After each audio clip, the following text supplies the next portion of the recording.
Dashur qytetarë, këtu jemi në Durrës për Romano. Po ta kthejmë videon. Hidrovorët të fundit nuk mundojnë. Pra kapaciteti i hidrovorëve sot nuk në kapacitet plot. Kjo është qeveria shqiptare që përmbytet Durrësi dhe fajin e ka shiu i madh që ka rënë. Nuk e ka fajin investimi i tyre i bërë që janë 10 miliona euro. Zona e Shkënetës dhe Porto Romanos në Durrës janë përmbytur thuajse tërësisht në këtë fillim janari për të tretën herë brenda 12 muajve. Një investim me vlerë 20 milion euro i qeverisë shqiptare nëpërmjet Bashkisë së Durrësit për rehabilitimin e rrjetit kullues në zonën periferike të qytetit, i aplikuar në vitet 2021-2022, rezulton tërësisht defektos.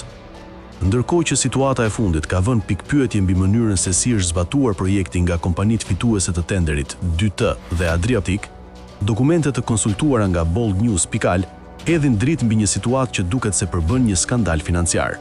Në diskutim është një shumë prej 8 milion eurosh, të cilat kryeministri Edi Rama, me firmën e tij, ja ka shtuar projektit të propozuar nga Bashkia e Durrësit.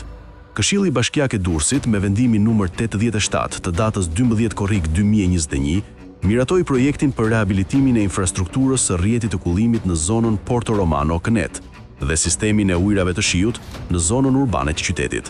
Sipas analizës financiare të bashkisë, projekti përllogaritet në shumën 12.075.814 euro. Qeveria, me vendimin numër 514, datë 18 shtator 2021, miratoi financimin e projektit në shumën 1.990.639.140 lekë të reja, rreth 20 milion euro, ose rreth 8 milion euro më shumë se parashikimi fillestar i Bashkisë së Durrësit. Bazuar në këtë vendim, Këshilli Bashkiak i Durrësit, me propozimin e Emiriana Sakos, miratoi detajimin e fondit qeveritar.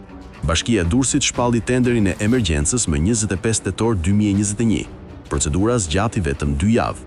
Fitues u shpall bashkimi i operatorëve 2T, Vëllezërit Hysa dhe Adriatic, me ofertë 99.9% të fondit limit.